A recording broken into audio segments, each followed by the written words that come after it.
3, 2, 1. Jesper Kärrbrink, tjena, hur är läget? Hej Pierre, ja, men det är bra tack. Det är jättebra. Själv då? Det är jättebra här också. Det känns jättekonstigt att prata svenska. So maybe we should switch over to English. Or what do you say? Yeah, of course we should. We have an international audience. And this actually reminds me when I started at Mr. Green, we had this, I think we were 34 nationalities all in all at Mr. Green. And I mean, there were all kind of languages. It's the coolest thing ever. And then at some meeting, I addressed everyone and told them that just so everyone knows, we have 2 official languages at Mr. Green. And I said, English. Then I hold it there for a while, and everyone expected me to say Swedish, and they became a bit nervous and so forth. And then I said, and broken English. And I present the later. We'll represent the later. So yeah, we continue with broken English here. I think that works. Yes. Yeah, that's the best accent of English. The broken Swedish English accent. Exactly. And so far, I think most of the people has understood us actually. I would hope so. Yeah, but coming to that, I have to give you some credit here because this is not our natural language, and we are a bit limited in how we express ourselves. And just as another story here, my colleague Ben McDonough listened to me doing a presentation in Swedish it was recorded in TV or something like that. So I sent it over to him just as a fun thing, and he said, "Wow, that's a total different you." So apparently, when you actually, even he didn't understand what I said. He heard on my tonality. Was it in a good way or a bad way? No, I think it was in a good way. Yeah, because otherwise it's... Yeah. So kudos to you to do all this podcast in the non-natural language, so to speak. But you know what, Jesper? I mean, I've lived now in Malta for the last 10 years, and it becomes after a while like actually you start processing thoughts differently. After a while, after living in outside of your native country for a while. So, for example, if I am very stressed and I want to take notes, sometimes it depends on which state I am mentally. So I sometimes my thoughts are in English now, like more and more as the time goes on. My natural language is actually I'm actually much stronger in English. And I remember actually, I'll tell you a funny story. One of the first times I met you was actually when you were at Mr. Green. And we were pitching iGaming Idol to you for in the very inception of iGaming Idol, and I had to do that pitch in Swedish, and I hate doing pitches in Swedish. I really resent it because you learn how to do certain phrases and how you formulate the pitch and how you and you do it so many times, so it becomes second hand. But then to do it in Swedish for the first time was actually like. I was nerve-wracked before that meeting actually, and I wasn't able to like formulate that pitch well at all to you. That was the first time we met. But I think we actually joined you there, so I think you didn't fail totally, at least. No. But it was a total disaster. But I agree with you. Actually, writing a PowerPoint presentation is much easier to do in English because that's the language you're so used to use and do it in. But try to write a book in English, that would be, or whatever. And you see that also when you read an English article in a newspaper, sometimes even if, every book I read is in English. I read all my literature is in English, etc. But when I read one of these more deeper articles in the magazines or newspapers, I struggle with some of the words. I have to kind of read them once or twice. And so there's a layer still where that at least I don't really... master yet, but doing a PowerPoint presentation, I agree with you. Yes, I rather do it in English as well. Yeah, it's true actually. There was someone who said people who can speak in many languages, you learn how to think in concepts rather than just speaking the words. So sometimes that means also sometimes that you struggle with how to formulate certain sentences because you understand the concept, but not exactly always the how it should be phrased in one or the other languages. It's quite interesting. So let's say that it's our superpower. Let's say that. Yeah, that's our superpower, exactly. Yeah, the 3 languages we know, the Swedish, English, and broken English. So Jesper, I want to ask you the same question as I asked Robin Reed in the last podcast now actually, which was the fact that, when we came to New Year's Eve now a couple of weeks back, and people were celebrating. They were celebrating.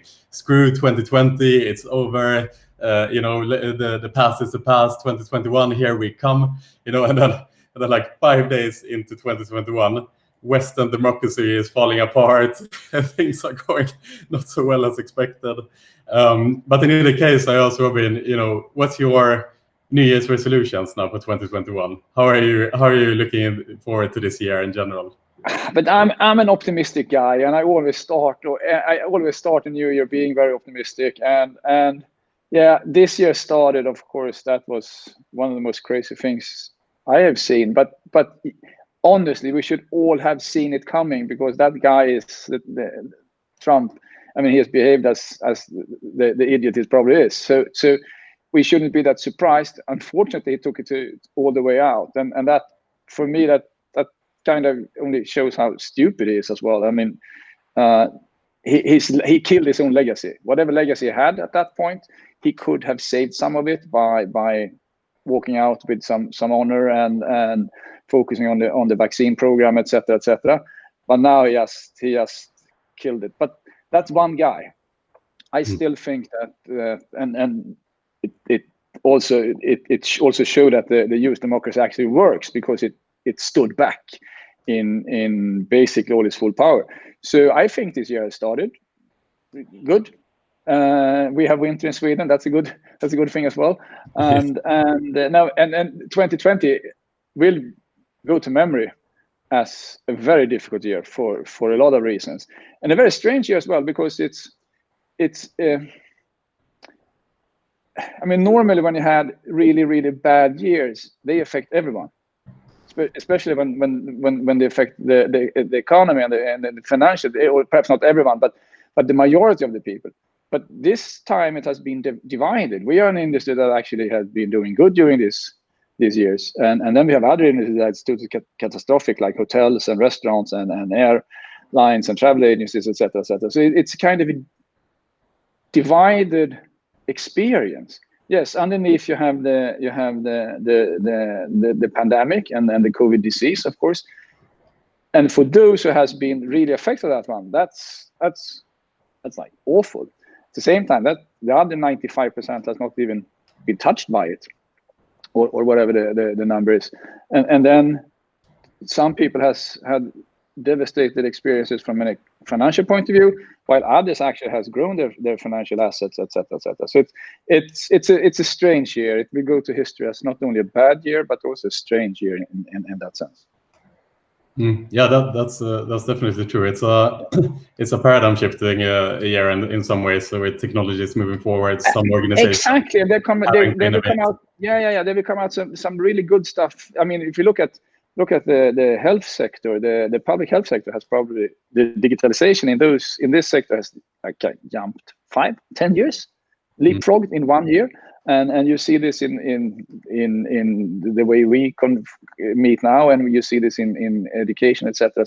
So no, there's a lot of positive things coming out of this, but in essence, we have had a pandemic, and that's a negative thing, and it also had a really negative effect on the economy in general. But still, there are unusually many that still has done all right economically this year. So it's going to be strange. Also, 2020. So 2021, I don't really give any New Year resolutions. I mean, be my best and do whatever I can to be a good father and a good husband and a good colleague and friend, etc. That's what I try to do. The year, I mean, no, just promising one thing this year. Why should I just go with the flow? Yeah, whatever. Yeah, I like it. There shouldn't be any goals. It should just be a lifestyle, right? Yes, exactly. That's how it should be. Be a good person. Let's set that as a consistent New Year's resolution every year. Yes, have that as a resolution to yourself, and always try to be the good guy. Of course, even the good guys become assholes sometimes from time to time. That's like, you can't help it, or you can't stop it, or whatever. Yeah. But if you try to do more good than bad, I think that's a very good step forward. Mm-hmm. I agree with that as well. Yeah, and then that's also important if you're going to be a bit philosophical here. It's not really me to decide if I'm a good guy or not. There's too many people that really think they are the good guy. It's for it's for my surrounding to decide whether I'm a good guy or not. The people I spend time with and live with and work with, those are the ones that decide if I'm a good guy or not. That's the important part. Yeah, that's a great perspective. And before we leave the philosophical point here, I think that's a good way of seeing it, because I don't think anyone sees themselves as or very few people see themselves as a bad person. People tend to tell themselves a story why the world is against them, for example. Rather than back to Trump again. He thinks he's the smartest guy and the best guy on earth. I mean, basically, he's an asshole. But you can't be the judge of yourself. That's kind of, you will always be too kind to yourself. Yeah. Good life advice in general to keep in mind, I think. Jesper. So I'm just going back to a little bit what you said before, Hannah, when we spoke about 2020, Jesper. You talked about the rollout of the vaccine and how this will and how far the medical industry has come now in 2020 with the advancements in vaccine technology and so forth, and how certain industries have been immune to the pandemic in general, as iGaming has been one of them. Now, there was a quite interesting thing that happened back in November when the results came out from the clinical trials, that basically the news broke that the vaccine was very effective, more effective perhaps than what many people thought, and certainly what the investor thought. And upon this news, the stock market went haywire. I mean, certain industries shot through the roof, other industries tanked, and iGaming being one of them, interestingly enough, where I remember on the day of the news, the share price of Evolution dropped by 15% upon the news of the efficiency of the vaccine, because now investors thought that people are not going to gamble anymore. Can you talk a little bit about your thoughts on that? Do you think that the iGaming industry will be affected negatively, and also just a follow-up question on that as well? The people who have been introduced to our ecosystem during this pandemic, will they stay or will they go back to land-based casino, for example, from where they were used to playing? No, that's a super interesting question, and I mean, it proves one thing to start with, and that's that the stock market is wrong every day, but it's always right in the long run. That's the beauty with the stock market. But they are every day they are wrong. I mean, there's nothing in that said that Evolution should drop 15% that day. It's like ridiculous, and so every day they are wrong, but still long term they are right. And that was, of course, an overreaction on both sides. Some stocks went up like crazy, and some stocks went down. But that's the stock market as it is. It's a flock mentality, and people are scared, and then they see opportunities and they're jumping. So it has its own dynamic that for me it's very, very difficult to understand sometimes. If you look at this from a longer perspective, this has been fantastic for the digital industries, and I still have an interest in sending flowers since my years as the CEO of Euroflorist. We at that point we send like 1 million flowers a year. They are more than triple that by now. So there's so many more flowers sent last year, of course, because it's the digital service to order it, and you can't visit your relatives and your fathers and mothers and so forth. So you send flowers. Uber shot through the roof. You never see so many people driving food back and forth in the cities, etc., etc. And the same with gaming. Yes, of course, the initial impact is, if we compare, I would assume at least, when we compare 2021 Q2 to 2020 Q2, we might see a decrease.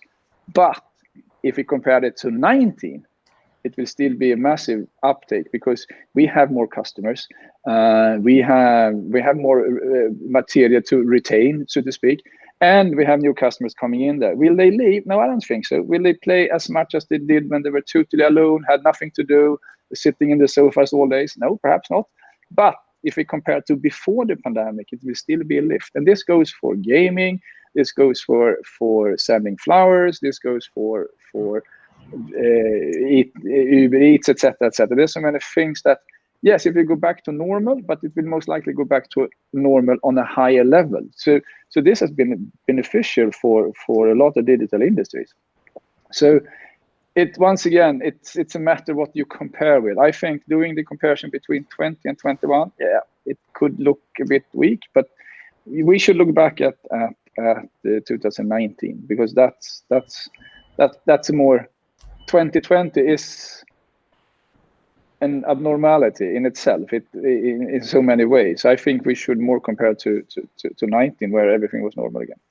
Or perhaps we have to do this in 2022. We don't really know where 2021 lands either. I mean, we have the vaccine, we have mutations, etc., etc. So let's see. Let's do this podcast in December again and see where we actually are or where we ended up. Exactly. That's a good thing, because there's still a lot of uncertainty, right? We as event organizers know that more than anyone, I think, that planning any form of event with certainty in this year is not the way forward. Let's say we need to proceed with caution, just like you mentioned. I think that's also what experts have been saying, that the vaccine is just a one step in the process to get back to normality, but it's not going to be the only step. No, honestly, I think we are back to normality when we consider COVID-19 being a normal thing. Yeah. And like we do with the flu, and this might be this will be a stronger variant of the flu. It will have a higher death rate, etc., etc. But at some point, this will be normalized with the help of vaccine and with the help of us normalizing it as we tend to do with everything. There's so many dangers out there that we have normalized, and one of them is the climate, as of course, but also other things. So yes, you're right. The vaccine is only one step in normalizing this. Our mindset is another. The financial the financial effort done now is another, if you look at this from a large perspective. So yeah, there are many steps to take. So I think 2021 will still be a year influenced by the pandemic to some extent. Oh, absolutely. There's no shadow of a doubt in that. I would like to add to this as well that the interesting thing now is as we go into the future, and if we defeat COVID-19, let's say, you'll see this once every couple of years, that there is a epidemic usually, and then let's say once in a decade or so there'll be a pandemic. The swine flu was the recent one in like 2009 or something. Yeah, it was. I think so. And not many people remember this, but the swine flu was a proper pandemic that basically circulated through the world, and it went a little bit unnoticed in the news and so forth. But I think that what the COVID-19 situation have done now, it has set a precedent for future pandemics. So if we roll back the tape 1 year and a little bit longer, and the COVID-19 was circulating mainly in China, it spread to Europe, and the epicenter in Europe was Italy. And during the time when the cases exploded in Italy, everyone was very nervous. Here in Malta, people were freaking out that this thing was happening in Italy. But there wasn't any at that time to close the borders, for example, because that has never happened in our lifetime. You know what I mean? Like, this is not something that existed within our realm of thought. Right, so can you close the borders to the entire world? And we got the answer to that during this pandemic. So when the next epidemic happens, next pandemic possibly, the threshold to close the borders and the input restrictions will be a lot lower than it was this time. You know what I mean? So the world has to be aware and prepared for that, right? So from an investment point of view, when you look into the future, not only do you need to look for recession-proof investments, you need to look for pandemic-proof investment as well, because this is now something that is on top of mind in people. They are scared of this happening again, and I think we will, as a society, will close down and try to defeat a potential pandemic much earlier next time. Yeah, I agree. At the same time, we should remember that the collective memory is one of the shortest memories you can find. That's why we have ups and downs in the economy, and we tend to forget things. I mean, very few people remembered what they did when swine flu come and how they reacted, etc., etc. We want to forget these kind of things. So unless this next pandemic comes in like 5, 6, 10 years, well, then we might remember it. But if it comes in 20, 25 years, we will be back on square one again. And we should remember that this was not only a pandemic. I think this was the first time ever we had an infodemic at the same time. And that has also, we have to remember that has created a behavior that earlier pandemics didn't. I'm not saying that this is wrong, but I think we panicked a bit more than we did with swine flu, because we got this up in our eyes or in our foreheads every day, every morning. And we saw all these sick people, and we read about all the death rates, etc., etc. And that scares you. Information that comes hundring down and down, it scares you over time, and for good reasons as well. So I'm not saying it was a bad thing, but this is the first time when we had such a huge information flow around the pandemic. I mean, basically, we had an infodemic, and that has to be taken into account as well. Yeah, absolutely. That's definitely true, and that's the thing. That's what I think as well. That this will happen the next time as well, because obviously the media is working out of getting your attention, right? And what better way to get attention when there is just a little warning sign of an epidemic happening? This is going to be scaled up the same way it was done this time as well. So I think the world is not to be aware of that. But you're right. But I think back to gaming again. So yes. the effect on the gaming will be relative. The vaccine comes. Yeah, we will go back to normal, but we will be on a higher normal. We will be on a new normal. We will have more players. We will have a new breed of players. I've spoken to some operators. They say that they clearly see how these players are coming from more social gaming and more entertainment reasons, and not only from the closed casinos, but rather from entertainment areas, so to speak. They want to test out new things, and that's fantastic for us, because the broader our audience will be, the more stigmatized our industry will be, and those goes hand in hand. So actually reaching out to more new customers that are not gamblers at first hand, but entertainers at first hand, that will do good for the industry, not only from a financial perspective, but definitely from a stigmatization and branding perspective. Yeah, and that's something we talked about last time in the last podcast that we did together as well. The stigmatization of the industry and how to solve that problem. We talked about solve player responsibility, and you solve basically the stigmatization of the industry as well. But is that just one part of it, or like you're saying, this entertainment drive that we hear left, right, and center at the moment? I mean, can you give your thoughts on that, Jesper? Like, how can we get closer to entertainment rather than gambling? I would like to start a bit earlier, and I would actually start with responsible gaming. As long as we do that as a way to reduce stigmatization, we will always be stigmatized. But when we start to see responsible gaming as part of the business, and some people see that this is our corporate social responsibility to offer responsible gaming routes and so forth. And in my book, that's wrong. That's part of our business. We have to start to see responsible gaming as part of the business plan and the business concept we have. When we do that, that's the first step to get away from the stigmatization. And then, of course, if we also can make it to become the entertainment we think it is, or what we want it to be, that will help a lot. And once again, 7% of the population, 6 to 7% of the population in Sweden, I think it is, plays slots. The rest thinks that's a useless entertainment or time of value or spend time. It's like so when you have that small portion of the population, it's very difficult to defend it when people are attacking it. There's so many attacking it. But if we could get up like 30-40% of the population actually being on the online casinos and entertaining themselves, the stigmatization would be gone. Mm-hmm. But to get there, we first start to need to get responsible gaming as part of our business plans, and not something we have to do, but something we want to do to increase our business.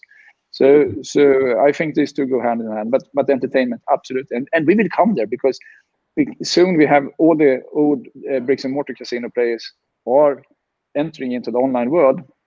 when that happens, we have to broaden the customer base, and we also have new generations coming up, and they don't see a slot as the fastest way to entertain. They see other means, and they are more used to playing social games and skill games, etc., etc.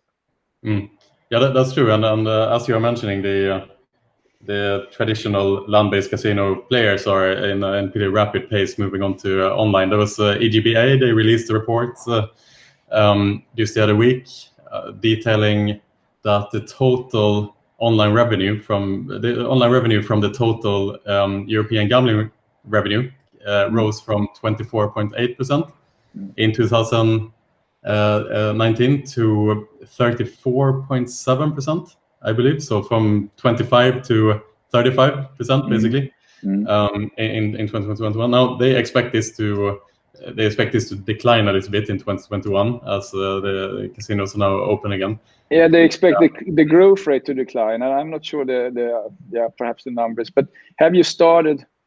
What happens? They expect 2021 to be 29.5%. Okay, so they even think that the rate should be okay. Fair enough. Will actually go down. Yeah, I'm not sure. I totally agree with them. Depends on how they define an online player, of course. But if you have been in the casino and then you moved online, yes, you will absolutely go back to play to the casino, but you will still continue playing online. So what happens here is they're going to be dual players, and as we talked about before, just because I can, in a couple of months, hopefully I can be back to the restaurants in Stockholm again. It doesn't mean that I stop ordering Uber foods. I've been not doing it as often as before, but before the pandemic, honestly, I never did it because we have restaurants all around the corner here. But during the pandemic, yes, we started to do it, of course. And then going back again when the pandemic is over, yes, we're going to go back to restaurants, but we will also order food from Uber. So it's the same here. Yes, I'm a casino player. I love to be in the casinos. But then I realize how fun it is to sit in front of the TV and watch a game and bet some on Liverpool. And I will continue doing that. So I think, once again, this has had an impact on the online transformation curve, and that continues underneath. We have a 10% growth in the industry, and the majority of those players are coming from offline to online. And that will continue for a long, long time. Yeah, and I think that what you're saying is the key here, which is like the tech fluency is rapidly increasing, right? So we have been forced to use these services, in a way forced. We have been forced to learn these services as a society in some ways. So yes, many people who never ordered food through Uber Eats before have done it now, and they've learned how to do it, and they've created a new habit. Yeah. We created a new habit that is now easier in some ways, right? But and I have seen this in so many in other industries as well. I mean, I was in the yellow page industry for a couple of years when it really took off, and we went from basically 10% online to 80%. I think it's like 99% online today. Sending flowers. When I started at Euroflorist, I think we had 30% of the volume came from online. Today it's 70-80%, something like that. If the curve has continued, so the curve it won't stop, and then it accelerates, yes, because of this, and then it deaccelerates a bit when things are back to normal. But this curve will continue. Absolutely, there's a transformation from offline to online in gambling. Absolutely. Yeah, and I think like if we break it down by, now we speak about the EU as a whole, the 34.7%. But if we break it down by country, it can really highlight where the potential is for the online gaming industry to grow, even in a saturated market like Europe. Because look at the differences. Yeah, so I wrote this up just to remember it. So like, look at the differences between Sweden and Italy in tech fluency, because that tells a good story, I think, where more than like 60% almost of the total gambling revenue in Sweden comes from online in 2020. Okay, 40% comes from lotteries and the brick and mortar casinos and so forth. And then compare that to Italy, which has the lowest the lowest part from online. Revenue comes only from like 10.5%, and the rest is from lotteries and brick and mortar casinos and so forth. And that really tells a story what potential it is if you if you look at these less developed countries, so to say, when it comes to tech fluency, at least, where the future lies in the future growth in those markets. You're absolutely right. Italy has a huge growth factor because they will end up on the 60% where we are in Sweden today. And Sweden will end up in the 85%. Yes. That's a matter of fact because this is a digital product and I consume it. I can buy the scratch card. The majority of the offline sales in Sweden is there's some casinos and some video lottery terminals, etc. But the majority are lottery tickets, and more people are starting to buy those on their mobile phones. And so I would say that the end game in Sweden, 85%, and that is the same in Italy. And more interesting, so it's the same in the US. And this is where we have the huge. That's where we're talking. Yeah, exactly. Not only because they're most likely are opening up more and more states faster than before, as an effect of the pandemic, but it's also be a massive movement from bricks and mortar into the online business. And this is, of course, also why we see all the big players today acquiring and trying to acquire online businesses like the Caesars and the William Hill deal, the MGM and Tain twice right now. So yeah, I mean it all fits together. You can see this puzzle so clearly, and in due time, 85% of all the gambling in US will be online as well. First of all, it's gonna be regulated, and then it's gonna be online. So, yeah. And it's so interesting because you can predict exactly how this curve will transpire just by looking at the examples like Sweden that became tech fluent so early. And you can also, there's something we talked about before in the podcast too. You can also predict how the regulatory landscape will follow that curve as well. So look at Sweden. Sweden wasn't the first country to be regulated, obviously, but you can still see how the influence in society grew by the years of the online casinos until it went to the point where like a tipping point where regulation became inevitable in Sweden because it was so in your face kind of thing that that government has to do something. And that's also something you can predict for other markets. Let's say the US, for example, which is a good example. It's like we are just in the infancy of online gambling in the US. And we can predict now that the market will follow the same type of trends as it's done in Sweden, and eventually it will be so impactful into society that the regulation need to change to adapt to that. For example, absolutely, I agree to 100%. The only thing you can't really predict is the size of the market because that's not the curve. You can't copy the relative. Why not? The BNP culture. If you use the GDP as the factor, the gaming per capita is higher in Sweden than it is in certain other markets. And that comes from a culture background where in Sweden it has been okay to gamble since the 1700s, and then when the state took control of it, and we have the Nordic Museum. It's a huge museum in Sweden. It's actually funded by lottery money.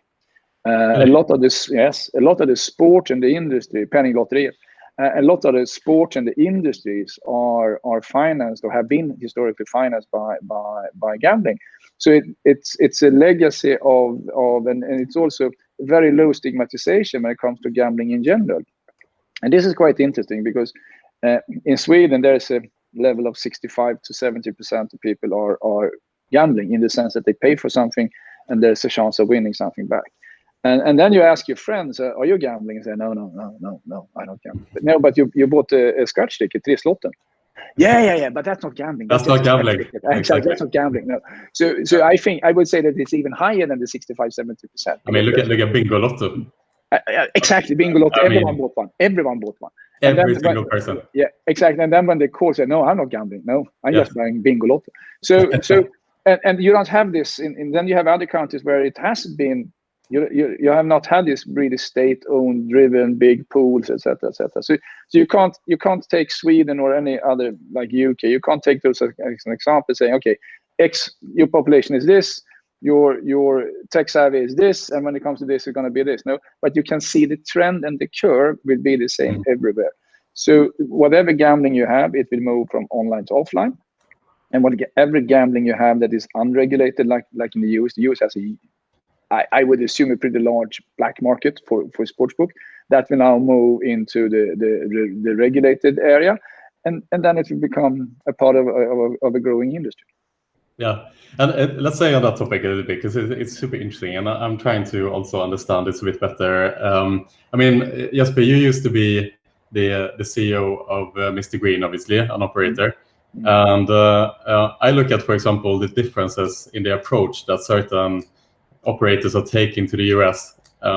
Let's compare, for example, the approach of Kindred versus Betsson. Okay, so Kindred is going all in on the US as an operator. They are investing heavily. They are building a strong team over there. They are acquiring licenses, and we talked to Manu Stan, who is the head of US. Really interesting. He talked about the strategy there, and they want to create a foothold now in the US market to be able to establish themselves and earn money later, obviously. And then compare that to Betsson, which I also talked to Pontus Lindvall, the CEO of Betsson AB, and he has a much more cautious approach to the US. He is aware that for Betsson as an operator to establish themselves in the US, they have to invest a massive amount of money for a long time. It can potentially hurt their EBITDA. Shareholders not so happy, and so forth. How do you explain that to the investors, that you are spending more in marketing than your entire revenue, like what DraftKings are doing, for example? What is your opinion? What should an operator of that size do at the moment? It's a very difficult decision, isn't it? Yes, it is, and I think you have to. It's a gamble. It's a gamble, absolutely. We are in the gambling industry. Yes, we are. So, but either Henrik or Pontus is doing the right gambling here. Let's see that. But if we back off a bit and take it from a higher perspective, it's a huge market. It will, as we talked about before, it will follow the growth trend, and it will be the biggest gambling market in the world. But it's also geographically a big market, and it's I mean, I don't know, whatever. So let's say the end game is that like 37, 38 states legislate sportsbook and casino, and that's like 38 countries, because as it looks right now, it's the same language, etc.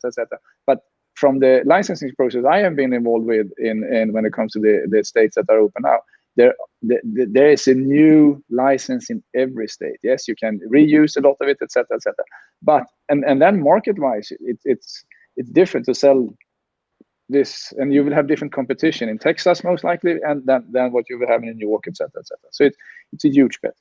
And you have to ask yourself, who are the most what do you call it? Who are the best suited to win that market? Exactly. For me, it's the gigantic brick and mortars. They've been there for ages. They know it, and they have the cash flow for it. They have the cash flow for it. And they have the brand equity as well. Exactly. Yeah. And now they're waking up and realize that. And this is the pandemic. The pandemic kind of shortened that time. It got them to understand this faster, because suddenly, bang, revenues were gone. We have to do something else. And of course, I would put my money on the MGMs, the Caesars, the Lynn, etc. The big ones that have been there before. And interesting enough, those are the guys that earlier has kind of lobbied against a federal gaming regulations. Those are the guys that they have invested massive amount of money in stopping online gambling. Now they are starting, and like Hard Rock, and I should mention them in that line as well. And then they're not only starting, they're also acquiring. We're talking about the $9-10 billion US potential bid here, and of course that should be paid back at some point. So I think we will see a huge shift here, especially if these guys step in, and then being a Betsson and or a Kindred, ooh, you are a pretty small guy. I love them both. I totally respect them, and I like the ways that I can see benefits of both ways they are doing it. And if you look at this once again, Kindred has not failed with many things they decided to do, so we should give them that credit. But at the same time, they're stepping into a huge market where they're going to be some heavy guys fighting for that market. But on the other hand, if they do 3 or 4 states, that's like 3 or 4 more new markets in Europe or elsewhere in the world, and that could be super enough for them. Or they do 5 or 6 states, that's a fantastic achievement. So I'm not saying that what they are doing is wrong, absolutely not. But to conquer the entire United States of America, I think you need to be one of the big ones, whether that's a Lynn or a Hard Rock or a Caesars or an MJ. I don't know. And it's also interesting to see how different strategies these 4 had from the beginning, but now or all of them had from the beginning, but now it seems that this is an acquisition strategy. They are acquiring their way back into they're using the very strong financial positions and the liquidity. Yeah. But also, an organization like Kindred are putting themselves in a position where they can be acquired as well. If they manage to somewhat get a foothold in the US, why wouldn't a land-based casino in the US want to acquire the competence that lies within Kindred? Yeah, I mean, we saw this is exactly what happened with William Hill. So yes, I don't know if that's a strategy. That's a very difficult strategy to have. We're doing this to be acquired, especially if you are stock listed. But exactly. You're absolutely right. That could be the end, not their planned end game, but it could be the end game for any companies on the stock exchange succeeding in the US. And once again, I think William Hill and Ulrich proved that to be true, because they really, that's what happened with them. I'm not sure that was their strategy or their plan, but that's where they ended up. Yeah, exactly. And I think that's a little bit the point, right? Like, as a listed company, you're always up for sale, so to say, per definition, right? And it's I mean, look at Mr. Green. We were not on the stock exchange anymore. So yeah, absolutely, you're always viable. Yeah, exactly. Right, and the shareholders, and you should remember that when it comes to shareholders on the stock exchange, for the majority, and basically on every company, there's no history from the owners. They just, I think the average time of owning a stock these days are down to minutes. Of course, a lot based to all the computers buying and selling and so forth. But yeah. So by default, if the price is right, they sell. Period. Yeah, exactly. So I think maybe it's not a conscious strategy of, let's say, Kindred that they want to sell necessarily, but I think that potentially they are setting themselves up to be acquired. Sure. But you could say that for anything. If you become really strong in Asia, that would be a target for someone wanting to targeting the Asian markets. You always set up, whatever you do, you set up for someone to acquire you. Yeah. The reason I'm pushing for this, Jesper, I want your opinion on this, because I made a bet the other month, which basically said that if Betsson, Leo Vegas, or Kindred get acquired by a US land-based operator within the next 2 years, or if they don't get acquired, I have to eat my stock. Okay, that's an interesting bet. I actually think you don't have to eat your stock. With the pace we see right now and the valuations that the US stock market are attributing to the European companies, I think you don't have to salt it or pepper it and keep it on your foot. So no, it's super interesting to see, and I understand why the market. Once again, the stock market is always wrong, but always right in the long run. So are the prices they are paying the correct ones? Yes, I think so this time, because the market over there. We are talking the sportsbook market. Yeah. My view is that the casino market will open up as well in more states than what we see today. They have it's not even a handful, and when that happens. I don't have the ratios, but we talk about the 3-4 times larger market than the sportsbook, or perhaps even more. So, and that is a huge market. Yeah. So yes, no, you're probably right. Within 2 years, one of those are most likely sold. So yeah. That makes me feel a little bit better. Thank you. But it's quite interesting that you going back to Kindred's strategy in general, and it's good to point out here as well that Kindred's strategy isn't to conquer the entire US. Manu pointed out, just like you pointed out, that we are talking about 50 individual states, and we have to look at them as 50 independent markets. That's what he said as well, and their strategy is to kind of enter 2 markets per year, something like that. Exactly. 1 or 2 per year. They choose their states very carefully. And that is a solid, as I see it from being an outside observer, that's a solid Kindred strategy. As I said before, they seldom fail on the strategies. They are one of the most remarkable companies in the industry. They are just progressing, and we saw their latest report. It was a reversed profit warning. That happened, exactly the same thing happened when I started at Mr. Green just a couple of months after, and everyone was asking me, what have they done? We must do the same thing. But the thing is, they are not doing one thing. They're doing a million of things all the time, and they just improving and improving and improving. And when you get all these cogs to hit in the same way, these things start to happen. So I know I'm really impressed by how they are, or how Henrik and his team is running that company. It's quite fascinating to see. Yeah, it'll be interesting. Because now it is a real turning point in the industry when this huge market is opening up, and at the same time, regulatory challenges in Europe for the traditional markets that these kind of tier 2 operators have been operating in, Sweden, UK, Germany, and all of a sudden, as an operator, you really have to you really have to pick your strategy wisely right now to set yourself up for the next couple of years.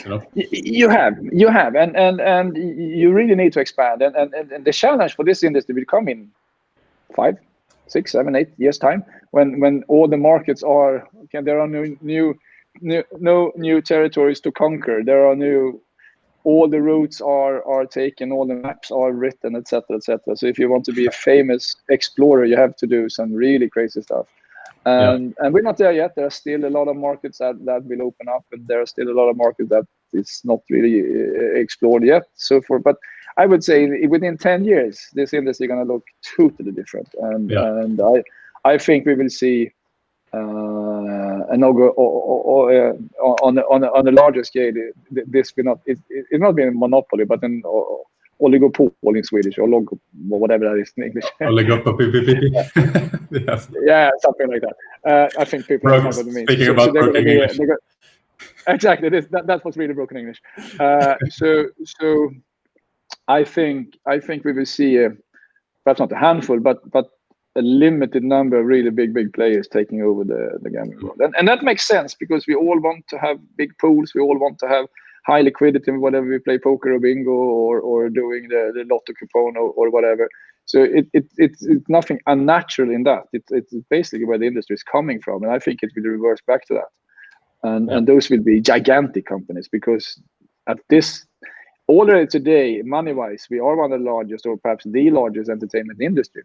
And if we also can add the entertainment value to this and get in a more broader population, not spending as much as the top players, but still getting the masses in here, this can be a fantastic industry to be in. And once again, it's a digital product, so the impact on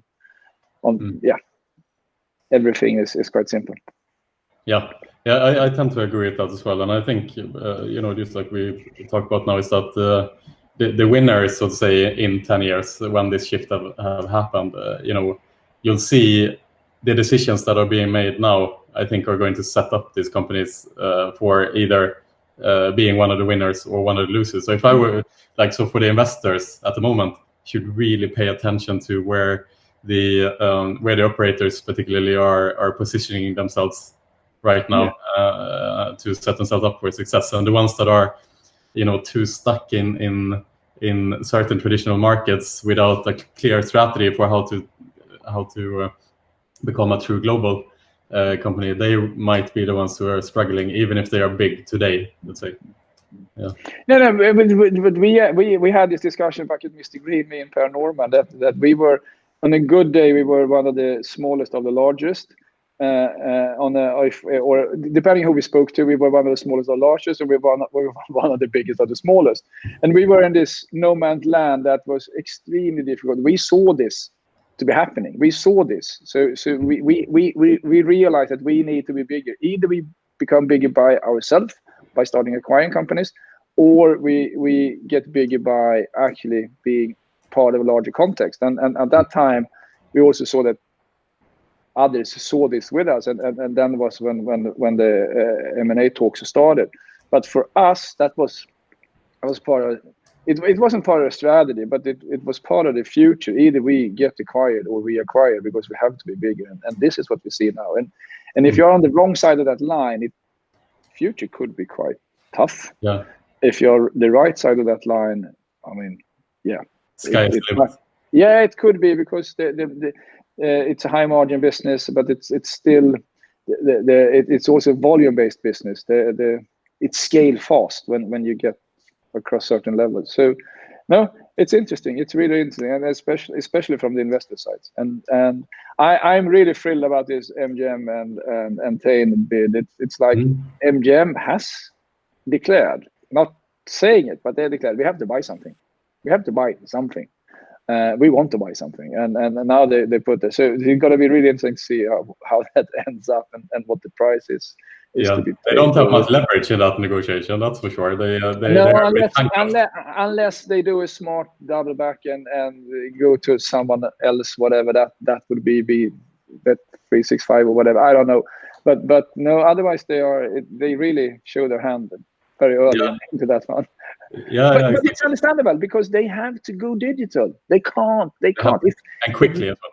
And quickly, if they stay bricks and mortar, they will slowly.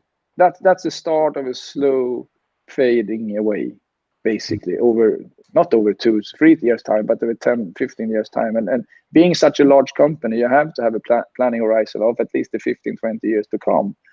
Because you do big investments, etc. So you're building hotels, you're building resorts, and so forth. So they have to know what they're doing, and all of these big ones need to add, in my opinion, they need to add a very stable online business, and it's too late to grow it. It will take too long time. Yeah. The disruption of the land-based casino industry is staring them in the face now. Finally, I think we in the gaming industry have known this for a long time, but like you mentioned earlier, the traditional casinos in the US have really fought against this, and I think one example of this is Sheldon Adelson, who passed away now. The founder and owner of the Sands, with the Venetian and Palazzo in Vegas, which is my favorite hotel when I go to Vegas. Always Palazzo, never would change for anything. But he has been pouring in millions.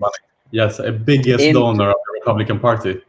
Exactly, of stopping the federal gaming, and of course, him passing away, we could probably change that. We don't know how the company or the family will continue this, but I think as soon as they started buying these casinos, and once again, they will reverse that strategy. They will be more open to it, because they will see that, okay, having a unified, I mean, if they would have a federal wire act that actually allowed gambling, then this business would suit them so well, because they could roll it out in every state from Nevada or whatever. I don't know how that would work, but nevertheless, even if it's just state by state, it's a fantastic business one.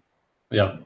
And continuing on that line, like we saw now as well, Shay Segev, he stepped down from Entain now, from out of the blue, as it seemed like. He went to obviously a quite lucrative deal, most likely, with DAZN, the streaming platform. But this happened right in the middle of this process of MGM trying to bid for Entain. And it begs the question, if you are Shay and you know that there's an imminent takeover happening by MGM, you probably would be looking for options for yourself. So the question is, do you think that there's an imminent takeover happening? No. We have to separate these things. Okay. MGM is, as we said, should be really interested in acquiring something. I mean, that's clear, and they've set their targets, and so that they want to do that. They even put an offer there, and that offer is rejected or passed back, or whatever you call it, and then Shay leaving. Yeah, it's in the same time, but it necessarily doesn't have nothing to do with this. That's just speculation. No one knows. Sorry. It's fun to speculate. It's fun to speculate, but the thing is, when it comes to things like that, there's only one person really knowing the reason for this, and this is Shay. And yes. Whatever we say, it's most likely wrong, or we can do it like 10 guesses and one is right. So I'm not sure that it has anything to do with it at all. He'd been there for 5 years. He was the CEO for half a year. Yeah, exactly. You think he should be there a bit longer, etc., etc. But we don't know. It could be whatever. He found his dream gig. They offered him a shareholding that he couldn't resist. There's something around the corner. His family wanted to. And there's so many reasons for this one. But the fact is that MGM is looking at Entain. That's given. That.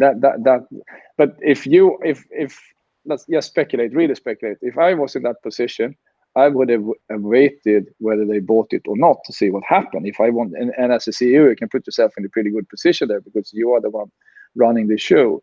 So you don't leave beforehand, especially before it's not decided, unless you vested in that it should be and it didn't happen. But you don't know that either yet because it's not a definite yes or no. So I think your speculation is just pure speculation. He has his reasons for it. I would be surprised if they have anything to do with MGM, honestly.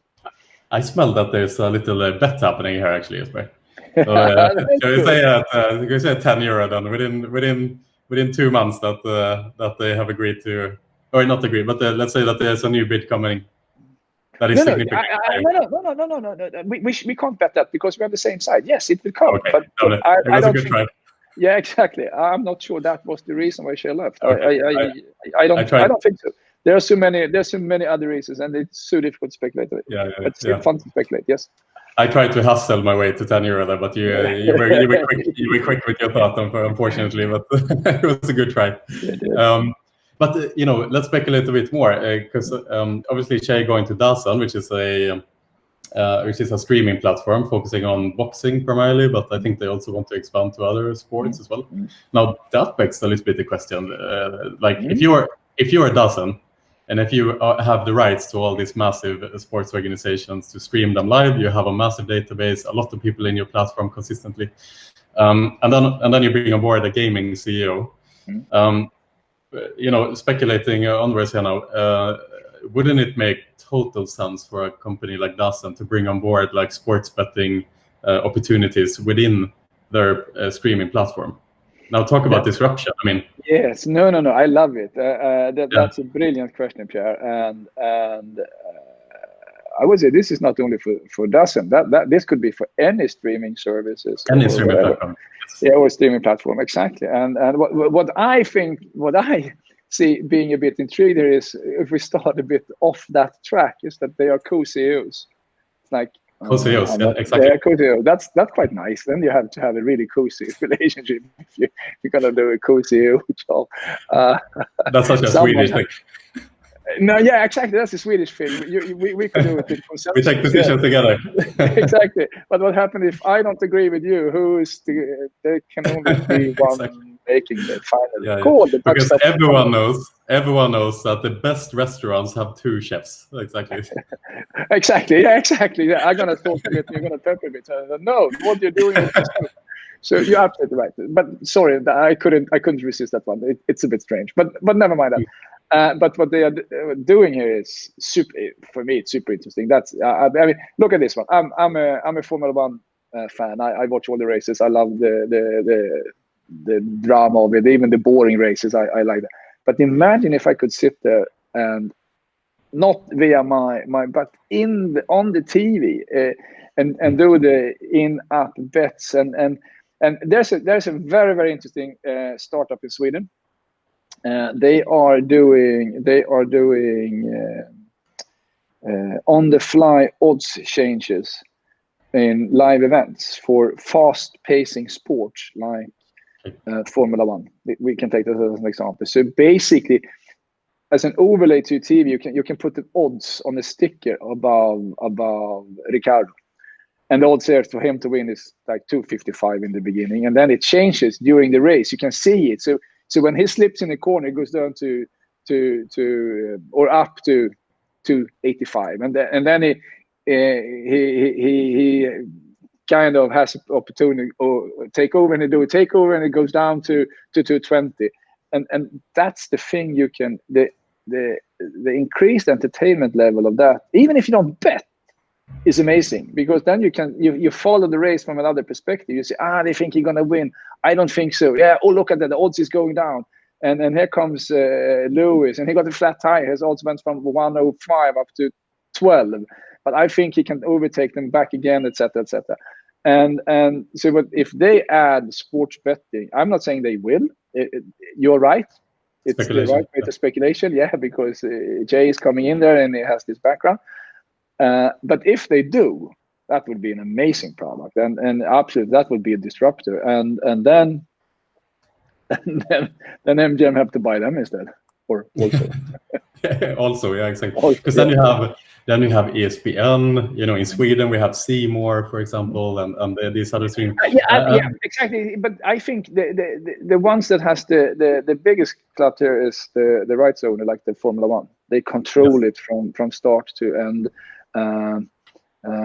You have perhaps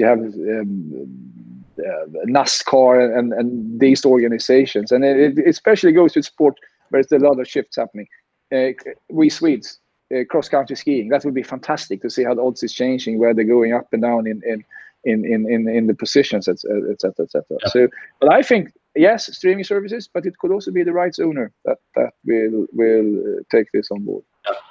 Because now we're talking about like a shift in consumer behavior and a consumer acquisition from just like traditional affiliate marketing. You play at this casino, you get a bonus or whatnot, and now we're talking about like you acquire customers who are not necessarily signing up for sports booking, for sports betting, but they are presented with the option of betting on sports. Yeah.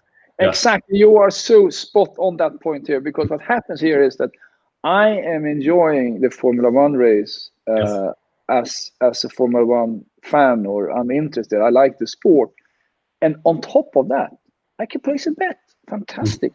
I do that. Yeah, I do it once and I do it twice, and next time I don't do it because the race there's no thrill in it, etc., etc.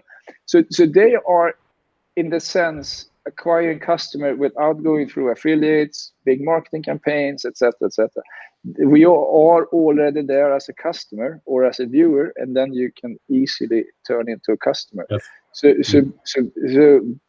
basically, they are their own affiliations. That's what it is. I don't know the numbers, but we're talking about hundreds of thousands, whatever, watching the Formula One every weekend, or about millions. And suddenly you have a couple of 10,000 customers there betting.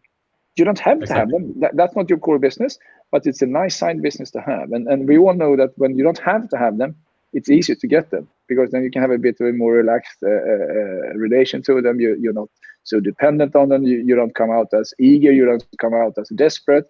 You just come out as, wow, I'm there. I'm there to help you. If you want to bet 10 euros on this race, do it, but you don't have to.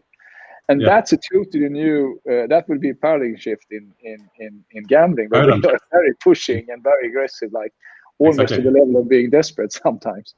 Yes. So no, that's if that happens, then I understand. Then your speculation about him leaving because of MGM is totally wrong. He left to something super interesting, super cool. Yeah, he left. So yeah, that's a good point. I'm proving myself wrong here. Exactly, you did. And you tried to bet me on it as well. I think you underestimate me today, Pierre. Yeah, I like it. I'm underestimating you. I shall not make that mistake again, Jesper. No, that's totally okay. That's totally okay. Yeah, but yeah, it's such an interesting thing, because when you see this, at least for me, I haven't thought about this possibility before as a streaming service. But then, you know, when you connect these two dots, it just makes so much sense. Yeah. And the cross-selling opportunity of a lifetime we were talking about here, you know, and it reminds me a little bit of, I mean, from within an example from within the iGaming industry, when traditional poker sites started to cross-sell casino within the poker client. By offering these like side games. So when you were waiting for the next hand, you had the opportunity to play blackjack, for example, and how that cross-sold the people over to casino, which is much more profitable, obviously, than the rate from the poker hands and stuff like that. And now we were talking about a similar thing here, but on a much larger scale, right? Where removing the friction of like most people aren't so, it's not in the top of mind to sign up at Betsson.com to play sportsbook, because then you really have to be a fan of sports betting to take that big step, deposit, understanding. So now we're talking about within the platform as you're streaming, removing all possible friction. The streaming platform already have your credit card details, so you can deposit super easy, no friction whatsoever. No, it's fantastic, and you don't even have to deposit. You can basically pay per bet. And so forth. So they have everything. Is it? We will probably see this coming. We should. It's and it also, as I said before, it also increases the entertainment level, because even if I'm not betting, seeing the odds there will intrigue me. And we should also remember it's in the same feed. Whether I'm sitting in front of my TV, I connected my TV to the Wi-Fi or the internet, or I'm using my computer or looking at my mobile, it's the same feed. Today, when I bet, I have my TV watching the game here, and then I have my phone doing the bet. This will be the same feed. It's an overlay. It's just a click away. And of course, if these guys are smart, they integrate it so I can sit there with my phone. I don't even use my remote control. I use my phone to place the bet, but I do it on the screen where I'm consuming the entertainment.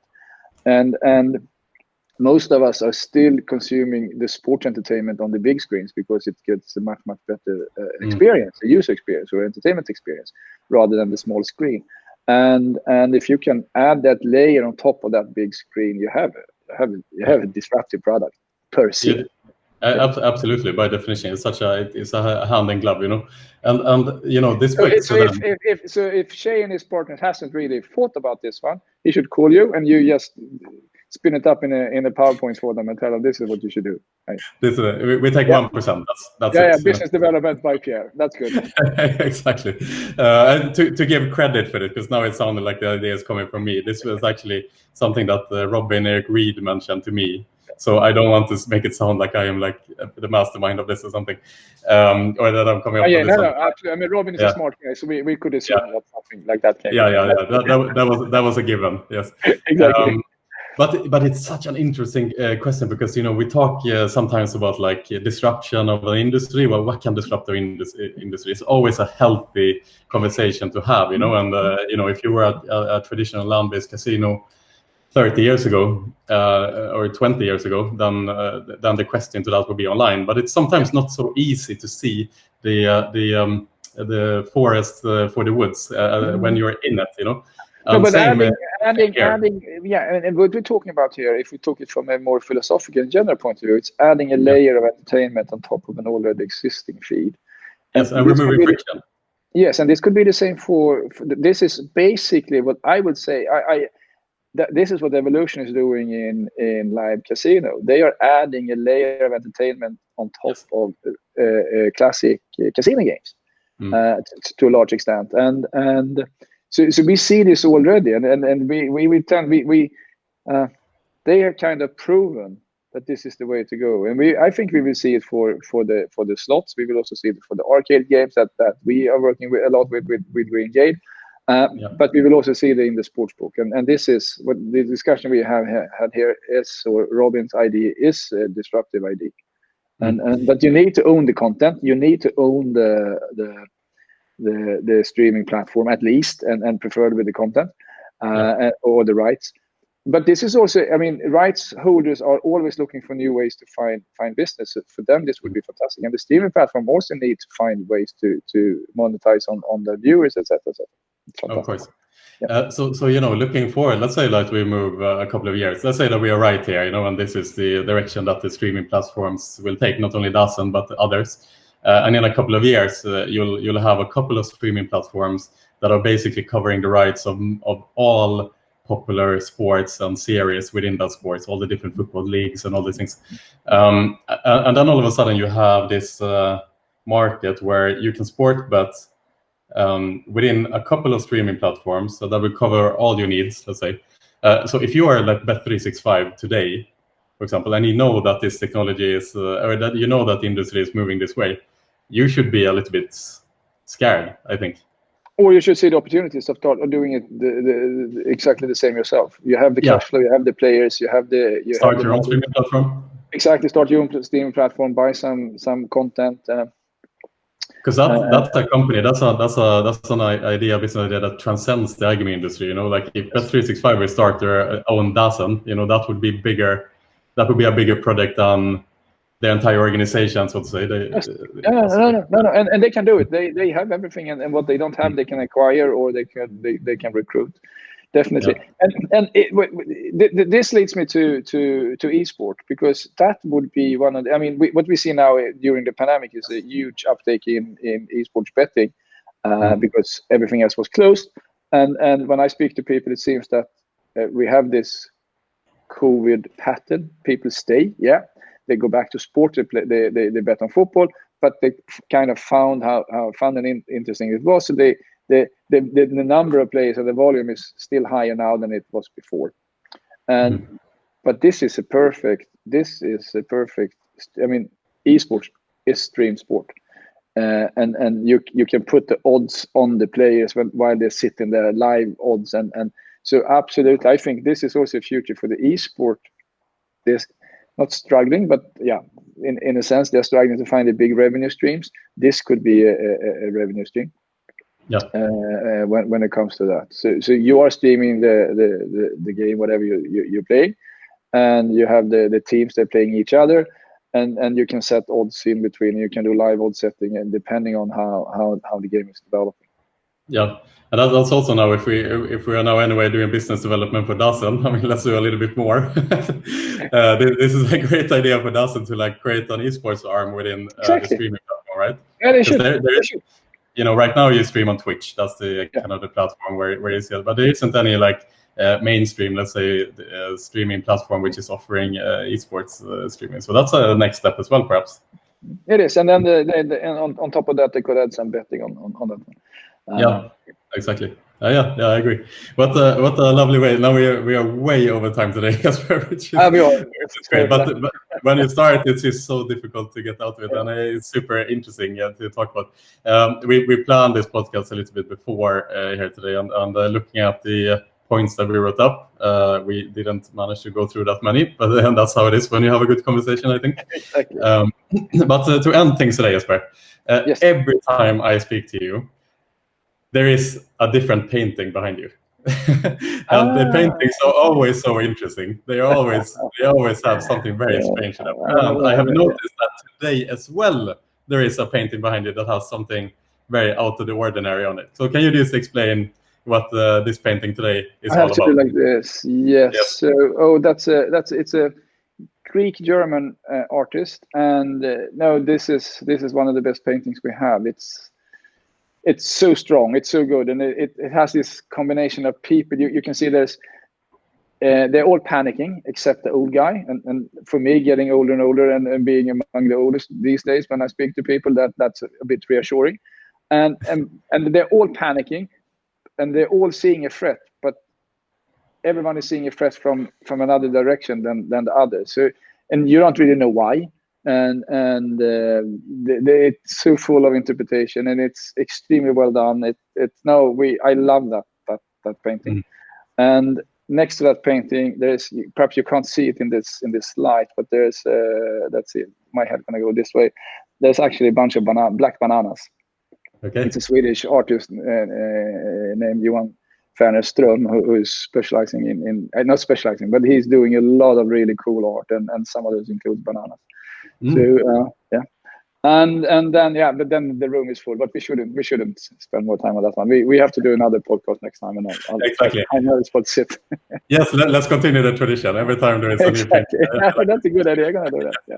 I like it. So to finish off today, Jesper, last thing that I want to mention today is that you are launching. We are doing a new podcast. Here, you are launching your own podcast. Yes, so I'm going to sit on the other side of the microphone. I'm going to sit where you sit here, and trying to see how difficult it is to sit there and chat and discuss. And yes, it's going to be super interesting. And I am right now finalizing my first guest. I should wait a bit more before we have totally finalized it. But yeah, there's going to be hopefully some interesting discussions and some interesting people there. Absolutely, I'm really excited to check that out. That is for sure, Jesper. I mean, you're one of the giants of the industry, Jesper. I mean, you've been here for in this industry for like close to 20 years. I mean, it's always super exciting to talk to you in general, and absolute pleasure. I can tell you that it's the easiest thing in the world to do this today and just have a nice conversation. So. Thank you so much, Jesper, and I'm looking forward to your podcast. Thank you. I have so fun doing this. I mean, it's not even we don't have to have a podcast. We can just sit and chat about these things because it's so interesting. And I'm definitely not one of the giants, but I've been here for some time. I spent some time thinking about it and discussing with people. So hopefully something comes back, and so forth. And with those comments, I thank you all for today. Thank you, Jesper, and have a good rest of the day. Thank you. Good.